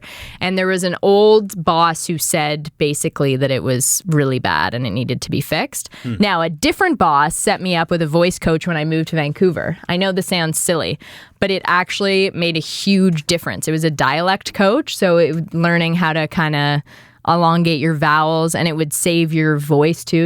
I didn't go as hoarse at the end of shows. So I kind of had to train myself to speak a little bit differently, which again, I know it kind of sounds hard to believe and kind of like a farce because how do you change your voice? But I actually appreciated that feedback because when I hear things from the first 2 years to now, it is completely different. As it But should be, right? I guess hearing someone say your voice is really bad, you kind of think, What the hell am I supposed to do about Okay. that? Yeah. I can't really anything change else? that. Yeah. Anything else? One thing that messed me up when I was an intern is I did one of those air check things. I gave it to Doug Fairway, and one of his pieces of feedback was, "You sound really young." Right. I was 20. I am. So I am. Yeah, but then every air check I sent after that was like, Right, which is a stupid mistake. voice. Yeah. I got to I looked young. And I'm like, well, Yeah. what do you I'm sorry, isn't that Yeah. what do you want me to age faster? I don't really understand. Give yourself one of those like X-Men gray streaks, Yeah. or like what are you supposed to do? You sound young. But no, I've been lucky. Everyone actually has been I haven't had everyone's been very supportive. I've never had that moment of you're not going to make it and just give up. That's awesome. Not yet, at least. No, I mean, I don't think it's coming at this point, but Knock on substitute wood. whatever this particle board Yeah. is. So now, okay, like you're at a place where, most people work their whole lives to be where you're at. And it's amazing what you've accomplished. What is it that you want to do? That's a good question. And people ask me that too. I'm sure you guys get asked it. But in this landscape, it's not like we know where the business is going to be or what the jobs are going to be in a decade. So I don't really bother worrying about it. I know what I like doing, and I like doing a lot of different things. So I still love reporting. I love hosting. I find that the toughest thing to do. I was saying to Jesse too before we went on, like Rogers Cup, because that's like anchoring on steroids where there's no prompter, there's no scripts, there's no rundown. It's all just 30 seconds before air, this is what this block's going to look like. And while you're on air, someone you're saying you need to fill or you need to throw to this. So that I find really challenging. So I think, and I like doing too, some radio too, which I've been able to do more of. I just want to be a good broadcaster. So as long as I can do as much stuff and build on that to be good, because I then find that challenge fun, I'll be happy. So as long as I'm challenged, that's fine. But yeah, I don't know. There's no one job. Right. At least not that I know of right now that I think that's what I want to do. Okay. Same way. Yep. Yeah, I mean, I think that's kind of everybody at this point. It's like it's Yeah, 'cause hard, it's hard to know what to aspire to be. I'll do whatever you Yeah. need. We don't. Yeah, whatever's there as long as I'm involved. Well, because would you guys have thought that you'd be doing this podcast? You Never. know what I mean? No. No. We have no idea what's I what's mean, gonna be. I mean, yeah, when we started out, podcasting barely existed, right? Yeah. I mean, 2006, when we graduated, I think podcasting was created right around then. Yeah. About a year or two into school, I was like, I think I want to be a writer for a sitcom. That would be in fun, Canada. actually. Yeah, that would be bad. Canadian sitcoms. We've got a great history with those. Yeah, you got a Gemini and no job. Just your book. Oftentimes, we win the Gemini after the show's been canceled. Yeah. Your book can become a sitcom, TV series. Ooh, There there you we go. go. I've written Who will one play episode you? of something ever. Who would play me? Who would play you? George Clooney's busy, so you can't have. You know, I think Ken Reed would be really good at playing you. Actually, I think he'd be good. I also think Ben Ennis could pull it off because Ben He's got one of the biggest heads I've ever seen. So he yeah, does. maybe. And he's got the hair color down, and he's quick, right? Okay. He does have a lot of jobs already. He does radio and TV, Yeah, he so why does not do acting as well? basically everything. Yeah, yeah. He's one of those guys. Ken would be good. I think Ken would be good. So let's talk some. I want to hear some stories. I want to hear some like crazy, along the lines of what Steve was saying, like crazy. I can't believe this is happening now. Not where you were, but just what like something that happened. Oh, you were okay. Like, wow. I have a good one. So it was the Joe Carter Golf Classic 3 years ago. 3 or 2 years. Maybe 2 years ago. I was saying to Jesse, I'm really bad at remembering years. I know it's 2017, but other than that. 2.5 years ago. Sure. So it was in the summer. It was the after party for the Joe Carter Golf Classic, and I was in town from Vancouver, and Seaball and I were just there to grab some interviews to use on our show later on. So really weird crowd at these golf tournaments, and by that I just mean tons of different kinds of people. So I was interviewing Wayne Gretzky, and I knew Snoop Dogg was there. A sentence that has never been spoken before this. Wow. So as I'm interviewing Wayne Gretzky, and you're trying to focus because it's Wayne Gretzky, and this was the first time I'd met him and interviewed him. And so you're trying to focus, but then Snoop Dogg comes out of nowhere and he's standing right behind Wayne. Not as part of the interview, but just in my head, I completely was not paying attention at that point, and I thought, this is so bizarre. It's Wayne Gretzky and Snoop Dogg just here. And then after the interview was done, Gretzky turned around and was talking to Snoop Dogg. I was thinking, what is happening? Wow. That's like a dream you have after you had a bunch of cheese before bed. And you left the TV on? Yeah. Like there's got to be. Wow. Wayne Gretzky and Snoop Dogg. Like, that's something That you was just- accidentally say out loud in your sleep. Yeah, that was just very bizarre. Even recently with Gretzky, though, after Dennis's, I forget if it was after his win, Denis Shapovalov's win over. It was either after his win over Rafa or the next round. But I went into kind of the players' lounge after, and it was Janet Gretzky like hugging Dennis's mom and Wayne congratulating Dennis. And I was just standing there, and I just thought, like, I feel like I shouldn't. But I was talking to his manager, and I know Dennis well enough from covering him, but I still thought, I feel like I shouldn't be here right now. So I just kind of did the slow, like, backwards walk and left. That's pretty crazy, though. Yeah. What's he like? Dennis? Yeah. I really like Dennis. I mean, the Davis Cup, he's only 18 years old. Davis Cup earlier this year, a lot of people before Rogers Cup knew him as the kid who hit the ball and it hit the chair umpire's eye, which was awful. Yeah. Now, he wasn't, you okay there, Steve? Okay. He wasn't. Sip at the wrong I time. love you had to quantify that, which was awful. Because we almost. No, but it is. It is. It's terrible. Yeah. So now, in fairness to Dennis, he wasn't aiming for the eye socket, but you should not be hitting a ball like that. So he made a huge mistake, which he knew. He did.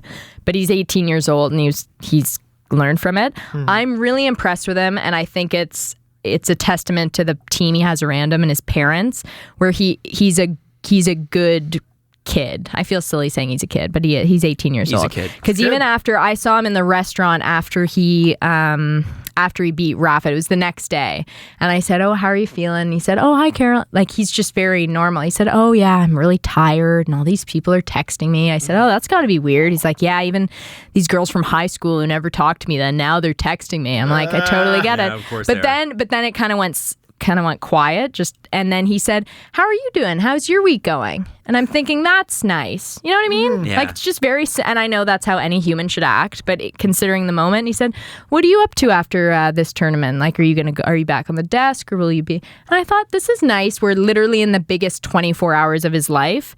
He's not full of himself where he thinks I'm not even going to ask about other people. So that impresses me. It probably helped him out too. A guy like that under that much pressure, hearing about someone else's life, it's probably kind of nice. Like, Yeah. What are you Nice doing so I don't have to distraction. think about this? Yeah. It's sad, though. I feel like in our industry, and it kind of goes back to what we were talking about before, I think sometimes we assume people will be jerks, and then when they're really nice people, we're surprised, which it should really be the other way, where we should expect everyone to be nice and surprised if they're a jerk. But Do you get asked that question a lot? I get it all who's the time. a jerk? Who's a jerk? Yeah, even in my industry. That's what I love. You're out at a bar and someone's like, "What's that Carly Agro really like?" I'm like, my friend?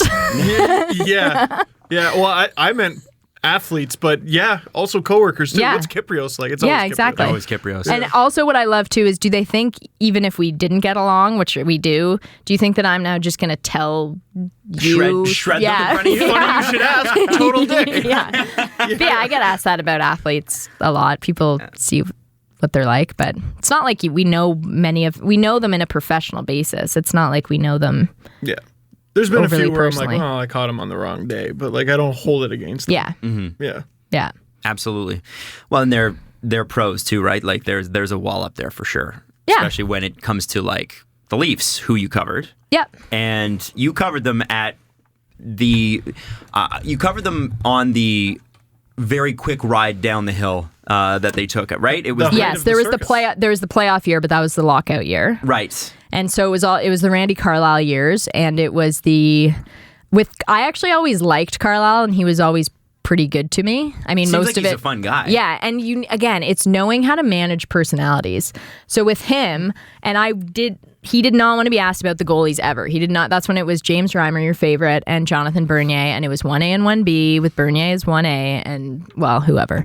And he never wanted to talk about it, but it was our job right before a game to say, who's it going to be? So I would then kind of take it as the challenge to kind of figure out how can I ask it in a way that's not going to irritate him, but that's kind of funny so that I'll get a good response back, but he knows that I have to, you know what I mean? So that kind of became the challenge, and he'd actually have a lot of fun with that. Because I'd say things like, would you like to tell me who's starting today? He's like, do you think I want to tell you who's starting today? Right? And then you get a good answer, and you haven't alienated them or annoyed them. If the Flyers get a shot tonight, who would you hope would stop? I should have used that one. It's a good one. Who's putting on their helmet tonight? Yeah. Is what I would. Who's putting on their baseball cap and their helmet? Who's eating more carbs right now? Is it? Hey, that's good. Yeah. The thing was, I found with this, and maybe I was wrong, but when we started our show just as that playoff series ended, like about a round later. That was when the first show for this started. Okay. And what a time. Oh, what a time. Oh my God. It was a time. So much hope. And then David Clarkson and then the Bernier trade. Oh, I covered Boland? his signing. I remember going into David Clark his first scrum after he signed. How was there that? was so Tell much us. hope. I forgot about that. It was really exciting. And again, for that year, everyone thought this is it. And even I remember there were sandwiches out. It was just even a very nice kind of introduction to him, and I thought this feels pretty legit. This is kind of exciting, and it's fun to be part of those too, just as a journalist and as a broadcaster and a sports fan. But yeah, that didn't end well, and that happened very quickly. I seem to remember the But all the buyout memories. proof. Remember, we weren't going to worry about the last 3 years of that Right. deal. Yeah. But no, I found with Randy during that time, though, by not talking about the goaltenders, he made it a story. Yes. Well, exactly. So of didn't course we need to understand. ask. So he was irritated by the fact but he was creating it. Yes. And in and around that time, when you were covering that team, and it was the end of the playoffs, they were really and they started out the next year pretty good, right? did. Yeah, they did. Dave Boland was good too. He was. Oh, yeah. 8 points in 12 games. Wow. Yeah, 12, 13 games. He was Did great, that and then crazy. Yeah, I don't 6-5 remember how. game I against can never Edmonton. remember stats like that. I don't know how you yeah. remember Steve. that. That is the only thing I remember. The only thing. After that, I got nothing. So when they start to go downhill, Yeah. when a team starts to go downhill, but a team like this city lives and dies by that team, Yeah. what happens? How does the reporting change for you? And how does the mood change? And is it something you start to have a little anxiety about? Like, what am I in for? Yeah, I don't think anxiety, because I also did it with the Jays a few years ago when they had a really good start, and then it kind of went downhill. I guess that was 4 years ago. And again, I find now with the Leafs or with the Jays quickly, I remember, and John Gibbons was there, and I wasn't covering the team a lot. I was kind of filling in, and I hadn't been there for a couple months. And when I'd been there before, they were really good and they were struggling. And so you kind of I get along with John Gibbons, so I saw him. I said, "Hey, John, like, what have I missed?" He's like, "Oh boy, you have not missed me. You have not missed much." But with him, you can do that. That wasn't on camera either. But I do find it's just kind of weird how a locker room gets. It just gets so quiet, and you can tell everyone's a little shy to ask certain questions that have to be asked, but you don't want to push any wrong buttons. It's just kind of uncomfortable and sometimes unnecessarily. So I just find too, again, it's reading the room and reading the personalities. But that's where you need to be better about asking good questions, right? In a way that won't alienate. Because if you alienate the person, you're probably not going to get a good answer.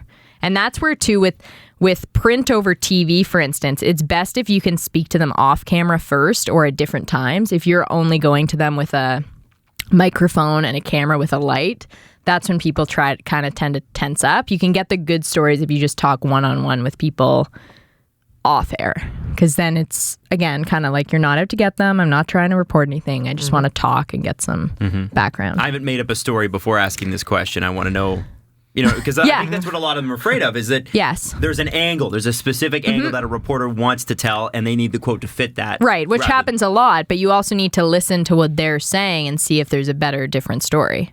Right. Because I find, too, there's so many obvious stories, and then you'll see, like, there's so many times where both us and the other guys have the same story, right? Because it's just kind of, that's what's there. It's like, well, let's try and find a good story other than the obvious, right? Other than a line change or and it's harder, and sometimes you don't always get it. But that's where talking to them off camera, you can kind of build up that story over time, and then you can use it when you want to. So I miss that from reporting, because that was fun. Is there a story you remember that you're like proud of? Because it was unique. It was different.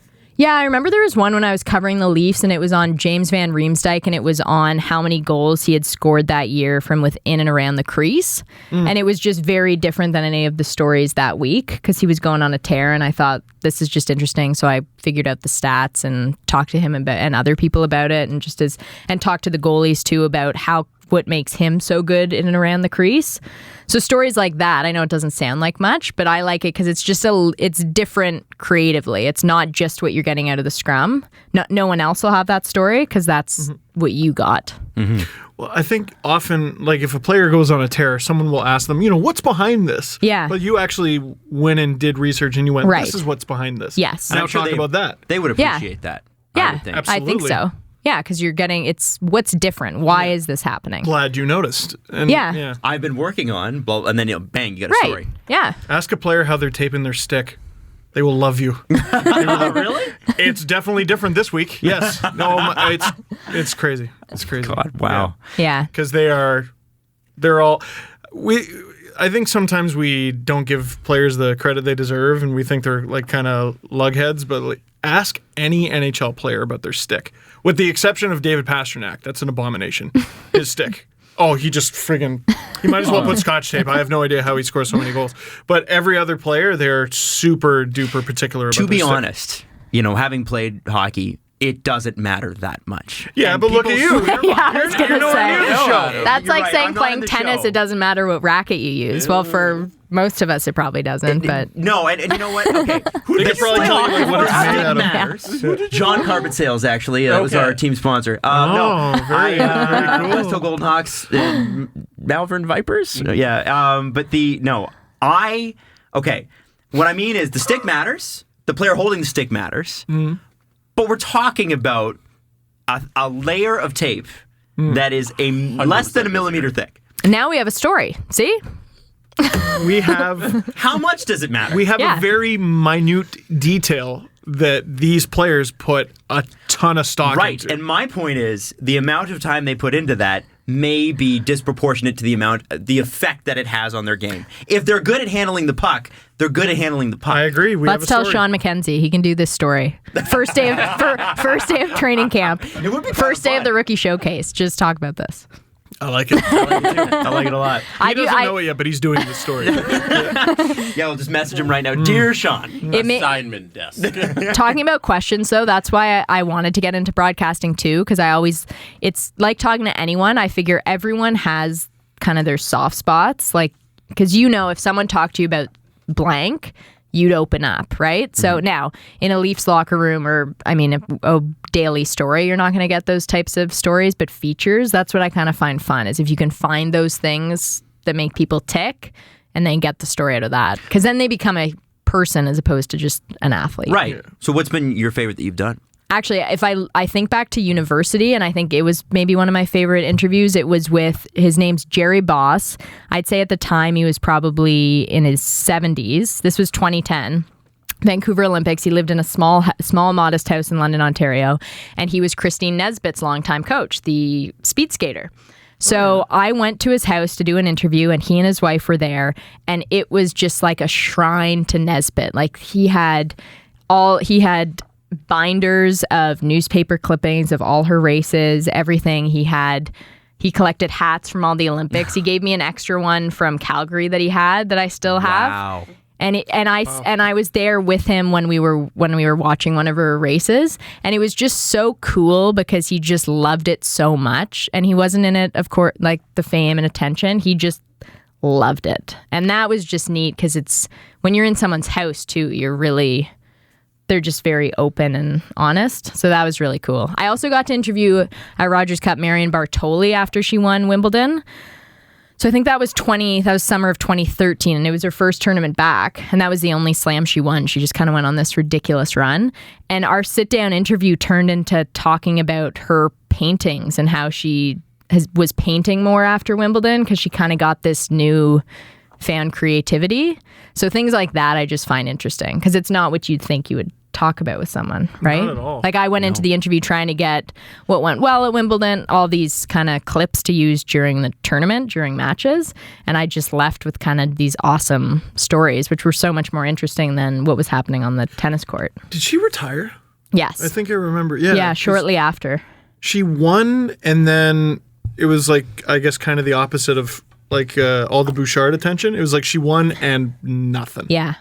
Like no one gave a Yeah, damn. and she was always just a very interesting character, and I mean that in the nicest way possible, where she was just very, how do I put this? She didn't really just fit into the mold she thought she should be in. She was just very much herself and would just share different stories, and she loved tennis, and she didn't ever think she'd get to that high a point, and then she did, and she dealt with the attention pretty well too, but then that was kind of... Why did she retire? I don't remember, actually. I think for her that was just kind of it. She'd reached the mountaintop. Went out on top. Yeah. Yeah, there's something to be said for that. I think, Yeah. I don't know, it was a few years ago. I seem to remember there being something like, what? None of you care? Okay, fine. Yeah. I retire. I've been able to interview Serena Williams a bunch of times too over the years, and that I've found really interesting too. Because with her, the interviews got better as the years went on too, because she started to get to know me and trust me, because I'd spoken to her agent a number of times, and it's, again, it all comes down to trust, where if people know that you're there, you know what you're talking about, you're there for the good reasons, and you're actually interested, then it's just better. Because people like that, they're interviewed by tons of different people all around the world. Who was the tennis player that, and I wish I remembered this, but this clip is hysterical, where the reporter asked how he felt about the win today, and the guy had actually lost. Oh, I think it might have been Nicholas Mahou. Yeah. Mahou. And he's like, were you watching the Yeah. game? Like, I can't believe It's stuff so... like that happens. Oh, I know. Haven't you found that, though? If you go... It doesn't really happen as much in Toronto sports, just because... People are pretty intense here. Yeah. But it's dumbfounding to hear some of the random questions that get asked. No, there was one. It was at the Hall of Fame game recently, or I guess it would have been close to a year ago now, actually. But So I go up to Messier and I say, I have this podcast. yeah, no, it wasn't Do you know me. that story? No. Oh my God. Should we tell that one? We should. I think we need to let Carolyn in on that. Okay, fine. I think I see where this is going. Okay, basically, You go ahead. Mess is a tough interview. Yes. And so Steve goes up to him. I guess he was getting his face on a stamp at the Hall of Fame. As one would. Yes, of course, as one from the 80s Oilers would. And Steve's like, so I have this podcast, and Nick Kiprios told this story about when you were in New York, and blah, blah, blah, blah, blah. And Nick did tell this amazing story about this amazing club that they used to go to. Oh, I heard that story. Yeah. So that was one of the best stories we've ever heard on the show. Yeah, it was a really good one. And Mess was, what answer did he give? It was like... I don't remember. We I'm had like, the well, audio he somewhere. told me. He's like, I'm Lot of sure stuff he told you, but I don't remember. A lot of stuff happened in the 90s, and he was really like cold-shouldered. Right, and he's then thinking that was who... it. And that was the Well, end of the he also interview. responded to my question of, could I get a word with you with who were you with? Oh.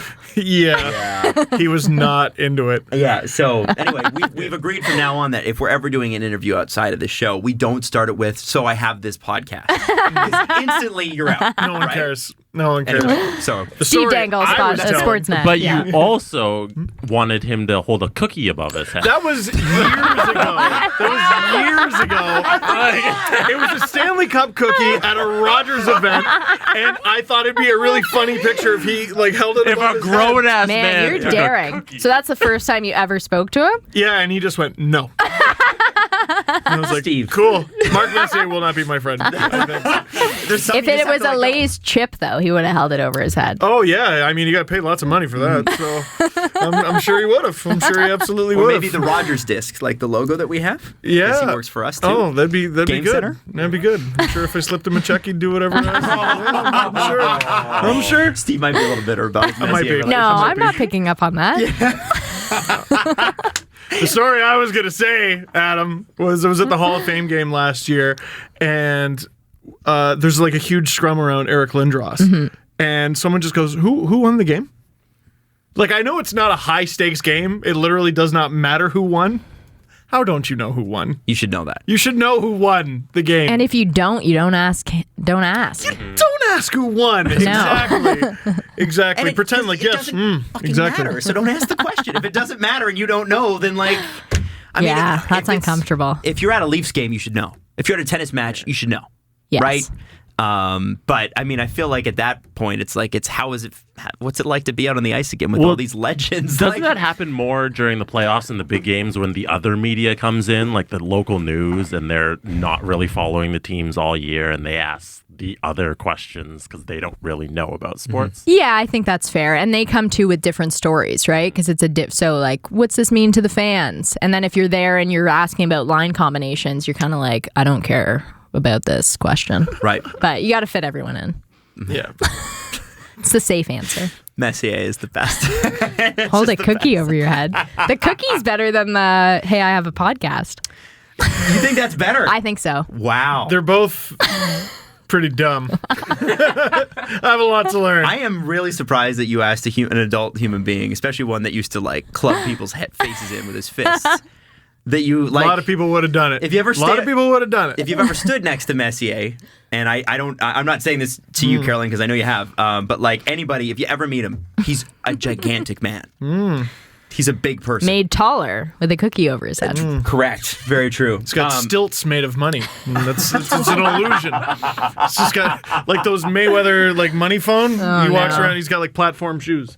Yes. So has being at Sportsnet beat the fan out of you, or are you still partial No, to any team? I'm still a fan, but I think I'm partial. I grew up a Toronto sports fan, so I do root for Toronto sports teams, but I find I am a fan of any Canadian team, and especially working the night shift. I'm just a fan of good hockey and Flames games, Oilers fans the past year, and nobody's really talking as much about the Flames headed into this year, but they had a huge. I'm really excited to watch. I watched almost every Oilers game last year, and Flames game, and Canucks game as well. Mm-hmm. So that's what's kind of nice working late. I get to watch those. Everything. So I'm just a fan of. I just want good stories and good sports, right? Mm-hmm.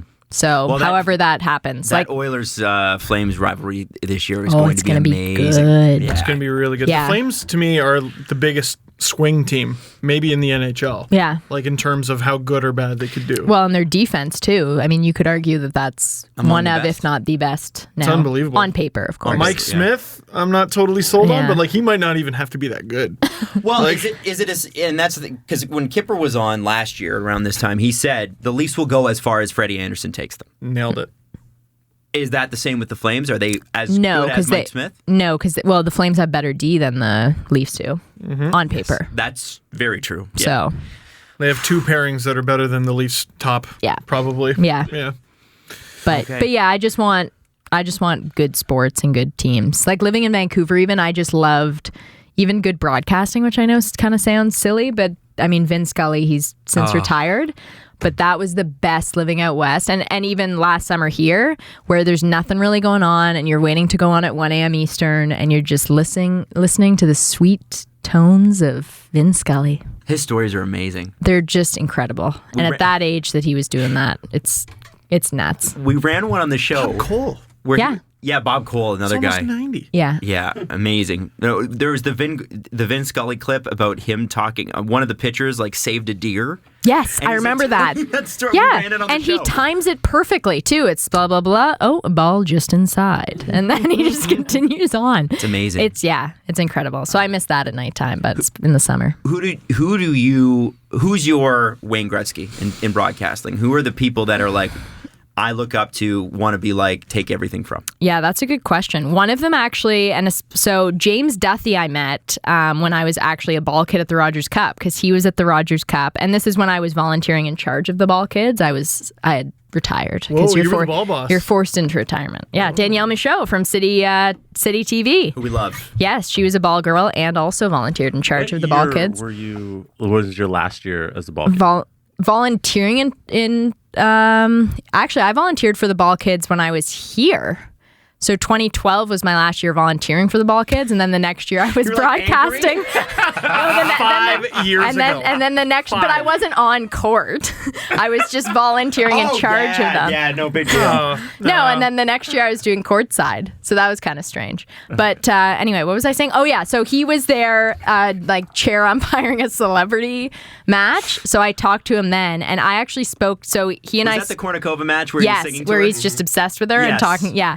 So he and I said I'm in like broadcasting school and blah blah blah, and I would send him some of my stuff in during school, and he'd take a look at it and let me know what he thought. And he actually had me. I let him know about my Sportsnet audition, and he had me call him the night before, and he gave me some advice. Wow. Yeah. So That's he's so a really cool. good, yeah. And people like, so he's one of them, Martine Geyer too, because I watched her for years. And I actually met her at a sports broadcasting day at Ryerson when I was in school. I met she and Kathy Barnes, who used to be a producer and still works for Sportsnet. And they brought me into Sportsnet while I was in school to do a tour, and I sat in and watched she and Brad do a prep for Sportsnet Connected, I guess it was at the time. And then when I got hired too, she remembered me from when she did the tour. She's just a stand-up person. So people like that are kind of my Canadian go-tos. And then I just think too, anyone who can do a lot of jobs. So Duthie's the type of guy who can do a lot of jobs. Same with Chris McKendry we see in the States, or Hannah Storm.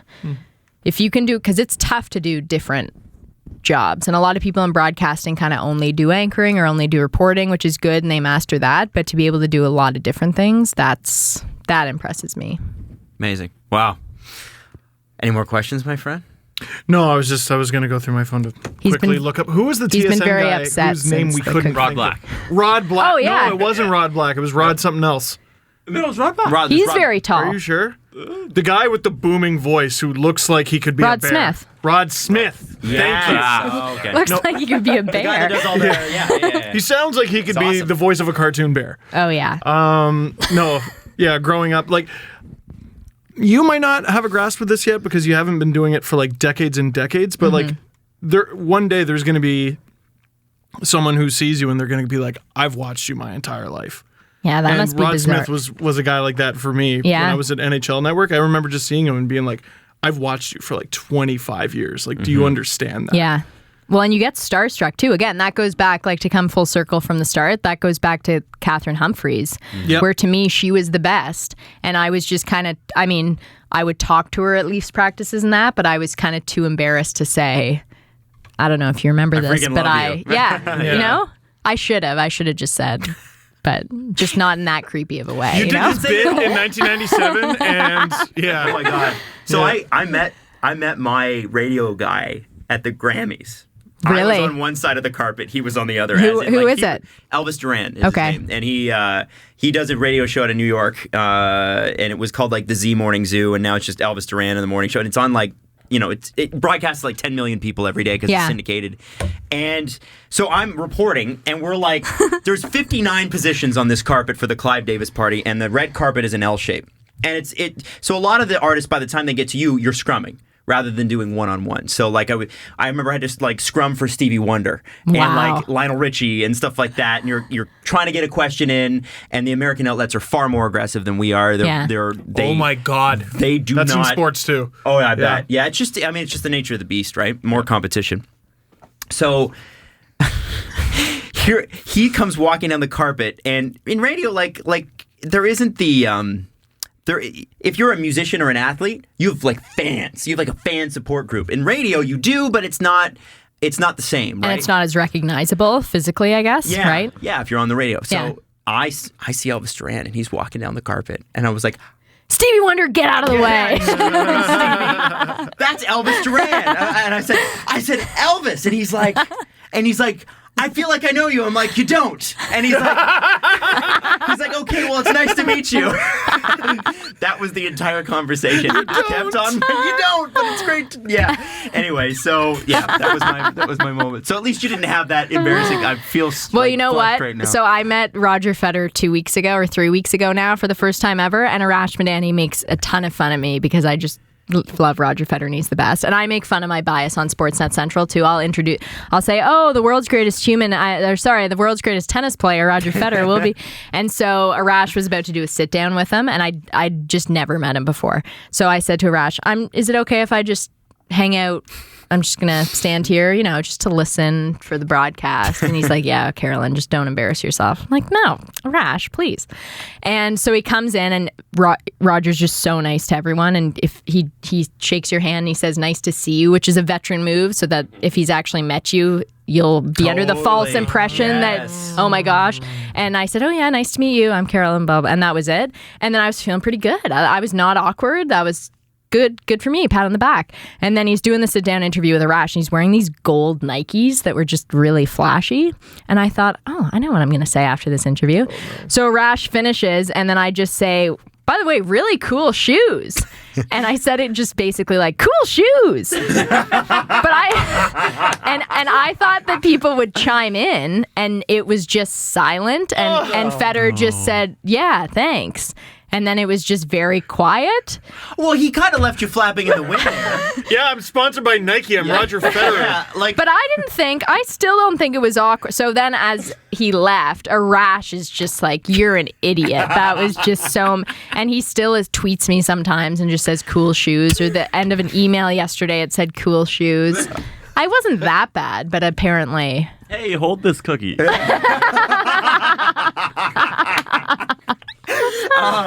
Arash is It would have been a great social media post. Arash is also a great guy. Oh, yeah, he is. Holy smokes. And he's almost... He is such a good guy in things that you don't even see and he doesn't want people to see. Like, there's just he's just very good to everybody.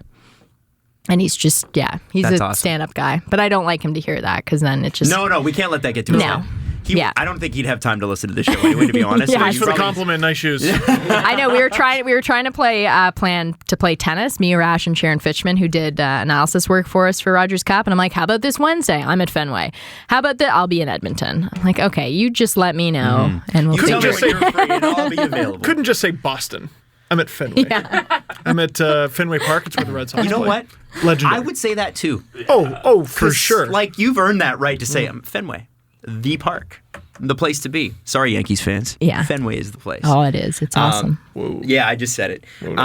Carolyn, thank you so much for coming on. Thank you, guys. Making time, honestly. That was fun. I was saying, I have your podcast. I watch on YouTube and listen on YouTube at work when I'm done writing my scripts. Well, we're sorry. Just saying. Yeah.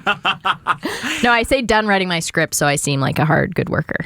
You are. Yeah. You have to be. Right. Have to be in that Yes, position. exactly. Just one more thing before you go. For a social post, can you hold the cookie over your head? Oh, I gotta go. So you can find Carolyn Sportsnet Central. What else are you going to be doing outside of anchoring coming up? Are you doing anything? I don't think so. I'm doing a podcast with Greg Brady, Yep. Point Taken, so that's on Sportsnet's website. And then other than that, I don't think I'm doing anything other than anchoring coming up. Flying you out to anything? Or? No, nothing scheduled. I guess I'm going to the U.S. Open as a fan this weekend, but I guess I could possibly go if Dennis goes far. He plays Song on Wednesday, so... Yeah, he won last night. Yeah. And you can follow her on Twitter at SNCaroline. Yes, Even though exactly. it's pronounced Carolyn. Full circle. There you go. Amazing. And I'm talking about you as if you're not here, but I'm just, I get it. So cheesy. Let everybody know. Whatever. Yeah. Keep it. Should we wink into the camera? I think we should. No way, anchor laugh, everyone. Jokes and laughing. Yes, jovial. See you Thursday. Follow the guy guys on Twitter at Steve_Dangle, at Adam WYLDE, and at Jesse Blake. The Steve Dangle Podcast. Brought to you by Panago Pizza. Order at panago.com and stuff your face with deliciousness.